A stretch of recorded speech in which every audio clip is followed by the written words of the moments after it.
Ekranım. Can tüyüktür. Bu paralar değil mi? Ay sanam bak anar kardeşim kuşdu. Şemşirli anar. Bu ne baladır? Hayır, Rusya'da işin her şey. Hakikaten töpürə koy bir çıxsınlardan. Sonra. Genelde elim kol olanlar başlayın. Bu qanadi zelon olanlar bunların öz quşudur deyə başdan gəldi axır tutmağa. Belə bunların kəsdindən bu qırmızı boynlar. Aysən o mayan tulladan bura. 2000 manat bir damız alıyor. Ben 8'den. Hə, bunu da bizə hədiyyə elədi. Qardaş maya. Bu da çönlün çəkir, bu da sənin. Ha. Bu da mayadır, maya problem olduğuna görə deyir. Yüreğine verilen bir semaga. Hay canım. Kalacaksan ona göre. Elə mi? Dedi sən. Yalan değil. Heç kimə quş vermir qardaş.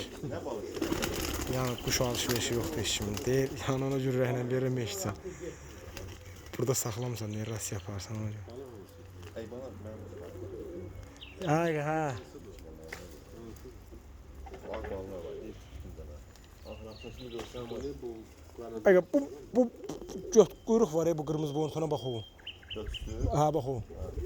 Onu surdursan eləmi? Bakın çıksam var. Surdursan var.